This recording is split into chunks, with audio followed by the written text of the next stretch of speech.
Tu es propriétaire bailleur, tu es propriétaire d'un bien immobilier dans le locatif et tu te demandes s'il est intéressant pour toi de louer à une personne membre de ta famille ou une personne proche de toi.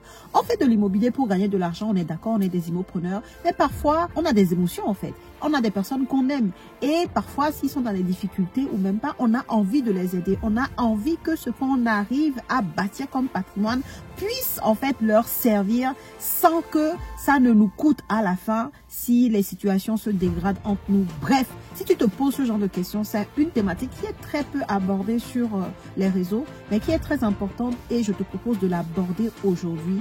Donc, le sujet qu'on va traiter, c'est est-ce que je peux louer mon bien, mon appartement, ma maison, peu importe, à un membre de ma famille? Est-ce que ça se fait? Comment ça se fait? Je t'explique tout dans cette vidéo. Après cette vidéo, normalement, tu auras tous les arguments, tous les détails, toutes les informations nécessaires à pouvoir réaliser ou pas cette stratégie. Au moins, tu auras les informations, les bonnes informations. On commence tout de suite. Bonjour à tous et bienvenue sur cette chaîne destinée à l'investissement immobilier. Je suis Céline Médéo, épouse de Rideau. Je suis une immopreneur, une personne qui fait du business avec l'immobilier. C'est ce que je t'apprends à faire au travers des contenus complètement gratuits sur la chaîne et également au travers de mes formations et de mes accompagnements. Donc, si c'est un sujet qui t'intéresse et que tu ne l'as pas encore fait, je t'invite à nous rejoindre sur la chaîne. Abonne-toi et active ta cloche de notification pour ne pas rater mes futures publications. Et la deuxième chose, tu regardes dans la barre de description de la vidéo, tu vas trouver ton lien de bienvenue, les 10 commandements de l'investissement immobilier rentable à télécharger. C'est un petit e-book qui va te donner toutes les informations sur ce qu'est un bien immobilier rentable. Et je pense que si tu es débutant, commence par là. On revient sur le sujet du jour qui est est-ce qu'on peut mettre son logement en location auprès d'un proche? Est-ce qu'on peut louer son appartement, son bien immobilier en tant qu'immopreneur auprès d'un proche? Je vais insister, on va cadrer bien le sujet. Je me place toujours dans l'optique d'un investisseur immobilier qui veut gagner de l'argent, d'accord? Tu es un investisseur immobilier qui veut gagner de l'argent, ça veut dire que tu prends en compte toute la partie fiscale, tu prends en compte les loyers, tu prends en compte tout et en même temps, tu veux quand même pouvoir venir en aide à un proche, par exemple, qui serait en difficulté à trouver un logement. Tu vois, un proche qui habite dans une ville ou à un endroit où elle a des difficultés à trouver un logement ou alors elle est dans une situation d'urgence où toi, ton logement est disponible. Mais là, tu te poses une question. Est-ce que en faisant ça, je ne me mets pas dans les bâtons dans les roues? Est-ce que en faisant ça, est-ce que c'est légal? Voilà les questions auxquelles on va répondre. Et est-ce que en faisant ça fiscalement, je vais m'y retrouver? Puisque la fiscalité, je te le rappelle, fait partie intégrante de la rentabilité de ton projet. La première question qui est, est-ce que je peux louer mon bien à un membre de ma famille, une personne qui m'est proche? La réponse est oui. Si tu as un bien immobilier, tu peux le louer à une personne qui t'est proche. Tu peux le louer à ton fils, à ta maman, à ton papa, à un frère, à une sœur, à une tante, à un ami, quoi, en fait. Tu peux louer ton bien immobilier locatif à des membres de ta famille ou alors à des proches. Il n'y a aucune loi qui l'interdise. C'est complètement légal. Maintenant, il y a des règles à respecter et c'est ce qu'on va voir dans cette vidéo. La première question à laquelle on va répondre, est-ce que je peux faire ce que je veux du loyer? Est-ce que je peux mettre un montant de loyer comme je l'entends? La réponse est non, clairement. Si tu as acheté un bien dans un dispositif particulier type Pinel, tu sais que tu es plafonné par les loyers, tu sais que tu dois louer à un certain type de profil de personne. Il faut alors que le proche ou le membre de ta famille auquel tu veux louer le bien respecte ces critères-là. Et également, il faut du coup rester dans l'intervalle de loyer selon le dispositif dans lequel tu te trouves. Pareil, si tu te trouves, ou ton bien plutôt se trouve dans un secteur qui est encadré par les loyers, en gros les secteurs tendus comme Paris, comme Lille, qui ont les encadrements de loyer, en fait, tu es plafonné. Tu ne peux pas dépasser un certain montant de loyer. Tu dois rester dans le plafond, en fait. Ok, c'est très important. Maintenant, dans le cas où tu peux fixer librement ton loyer, admettons que tu n'es pas dans un secteur tendu, tu n'es pas dans un dispositif quelconque et que tu peux fixer librement ton loyer. Dans ce cas-là, tu dois te référer au loyer du secteur dans lequel se trouve ton bien. En gros, tu ne peux pas être dans un secteur où un T2 se loue à 700 € et que toi, tu viennes louer ce même T2 à un membre de ta famille à 400 €. Le risque que tu encours en faisant ça, c'est de ne pas pouvoir déduire certains frais, par exemple fiscalement parlant, de tes revenus en fait. Parce que le fisc va considérer que c'est une donation déguisée. Donc, il faut vraiment faire attention à ce point-là. Souvent, on peut se dire, bon, bah, comme c'est un proche, je vais lui faire moitié prix. Non, non, non, tu n'es pas en train de vendre, je sais pas, une tablette ou tu n'es pas en train de vendre un vêtement. Là, on parle d'investissement immobilier avec des conséquences fiscales pour l'État, d'accord? Et pour toi-même. Donc, attention, si tu veux louer à un proche et que tu peux fixer librement ton loyer, à quand même respecter la règle qui est de te conformer au loyer du secteur. Donc, tu prends la moyenne des loyers du secteur, tu te mets sur la moyenne ou alors tu vas à la moyenne basse. Mais en tout cas, il faut que si jamais on vient te chercher, tu puisses prouver que ce loyer-là, c'est le loyer moyen du secteur. Et comment tu peux faire? Avant de louer le bien, tu peux faire passer, par exemple, une agence immobilière qui va te faire une estimation de loyer. Et très souvent, les agences te font une fourchette. Donc, l'agence peut te dire que le loyer, ça va de 500 à 700 euros. Et toi, comme c'est un membre de ta famille et que tu veux quand même rester dans les règles, si tu veux le louer à un prix bas, mais quand même avoir un revenu locatif, puisque l'idée, c'est quand même d'avoir du cash. Dans ce cas-là, au lieu de lui mettre à 700 euros, tu lui mets à 500 euros. Ça reste dans l'intervalle de ce qui se pratique dans le marché, même si c'est l'intervalle bas. Ok? Tu vois ce que je veux dire? C'est très important de respecter ces règles pour ne pas que le fisc te dise après que en fait, c'est une donation déguisée et que tu ne puisses pas déduire certaines charges de ton investissement en fait sur la fiscalité. Deuxième question, faut-il faire un bail? Alors, on peut être tenté de se dire non, c'est un proche, on se fait confiance. Mais moi, je vais te dire clairement ce que moi, je pense qu'il est mieux de faire et ce qui fonctionne. Oui, il faut que tu fasses un bail. Le bail va te protéger toi. Le bail va protéger la personne, le membre de ta famille. Le bail, c'est un contrat qui dit qu'est-ce qui est de ton fait, qu'est-ce qui est de son fait, quelles sont les règles qui vous lient en fait. Même si c'est un proche, il vaut mieux toujours faire les choses dans les règles de l'art. Le bail va te donner la durée, en fait, d'occupation. Si tu lui fais un bail meublé, un bail nu, un bail mobilité, tout ça, peut-être que ça dépend de son cas. Hein. Peut-être que c'est quelqu'un qui va rester 6 mois ou bien, voilà, en fonction de la personne, en fait, comme on le fait couramment, tu vas pouvoir aller sur un bail donné. Admettons que toi, par exemple, tu sois un investisseur immobilier qui est loueur meublé non professionnel. C'est ton statut fiscal. Eh ben, si tu veux louer un bien à un proche, ce n'est pas parce que c'est un proche que tu vas le louer en nu. Sinon, en fait, tu ne respectes pas tes propres critères fiscaux. Tu vois ce que je veux dire? Donc, même si c'est un proche et que toi, tu es loueur meublé non professionnel et que tu veux rester dans ce statut fiscal-là, tu es obligé de lui louer le bien en meublé. Donc, il prend la suite en meublé. Et donc, il faut faire un bail meublé pour cadrer les choses. D'accord? Avec toutes les règles de location qui vont bien. S'il faut prendre une caution, tu prends une caution, en fait. En début, donc la caution en meublé c'est 2 mois de loyer, hein. Mais tu peux décider de lui prendre qu'un mois de loyer parce que c'est un proche de la famille, c'est toi qui vois.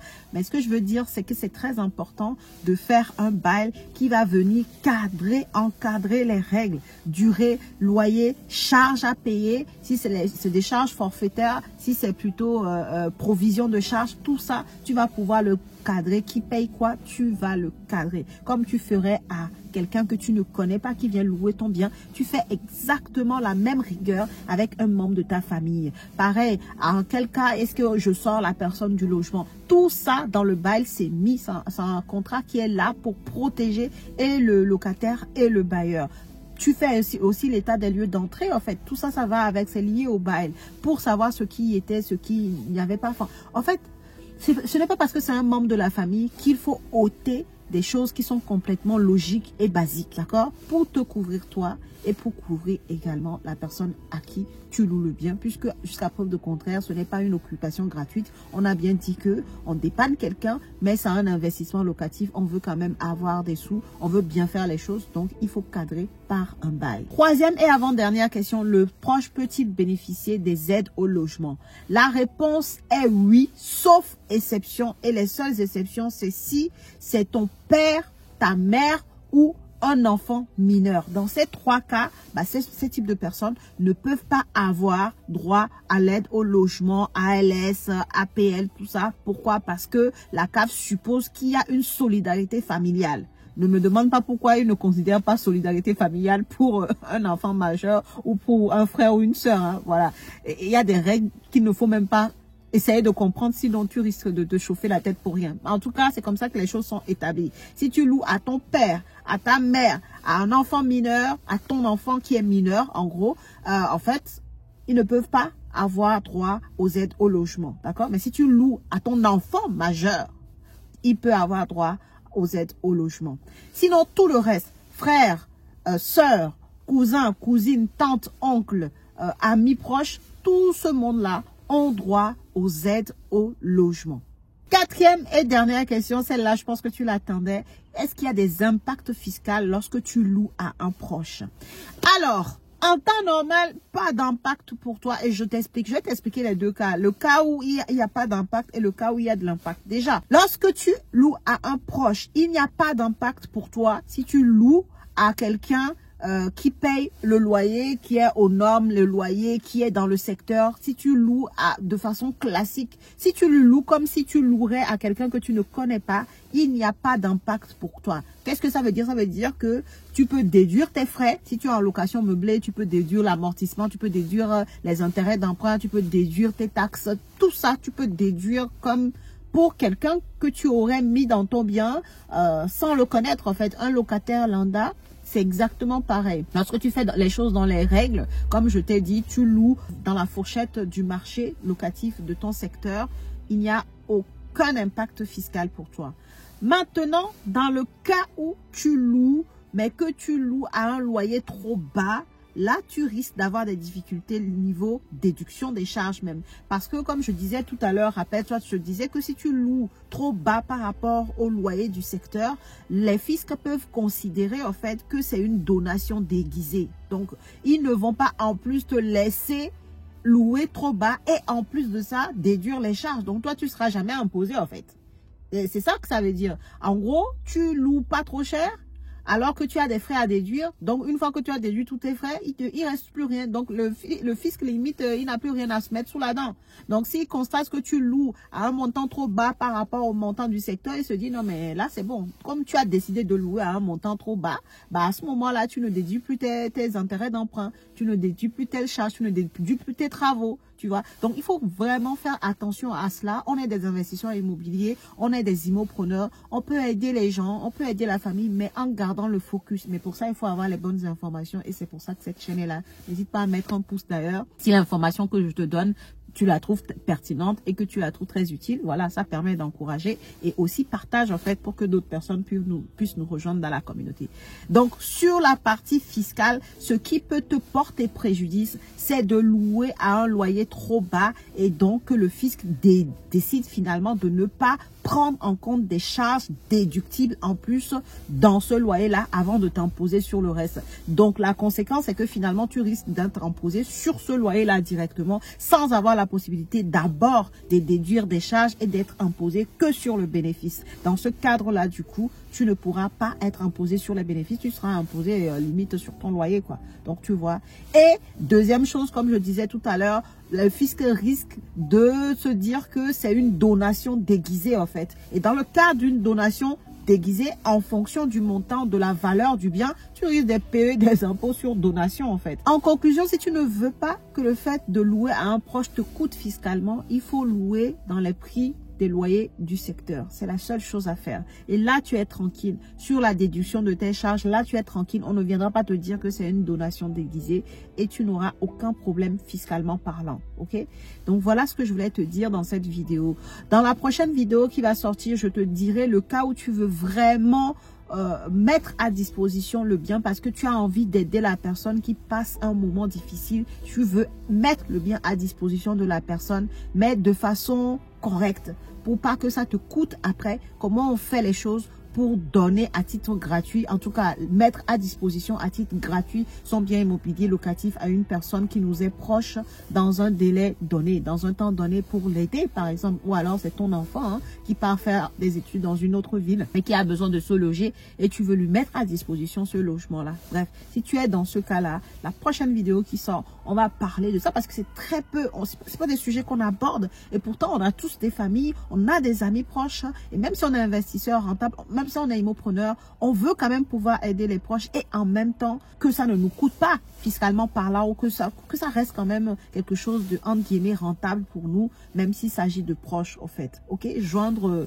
le côté émotion, émotif, famille au côté business. Comment on fait ça dans l'immobilier? Et ben par cette vidéo, tu as déjà une très bonne réponse sur le fait de pouvoir louer normalement ton bien à un proche. Et dans la prochaine vidéo, comment on fait pour mettre à disposition à titre gratuit un bien à un proche, on l'aborde.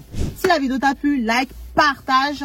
Dis-moi en commentaire si c'est quelque chose que tu as déjà fait, de mettre à disposition, de louer ton bien à un proche. Comment ça s'est passé? Est-ce que tu as suivi les différentes règles que je t'ai dit là, de pouvoir faire un bail, de pouvoir mettre le bien au prix du loyer, au prix du secteur en fait, au prix du mètre carré locatif du secteur, de pouvoir faire attention à la fiscalité. Bref, est-ce que tu as suivi ces règles-là? Et on se retrouve dans la prochaine vidéo.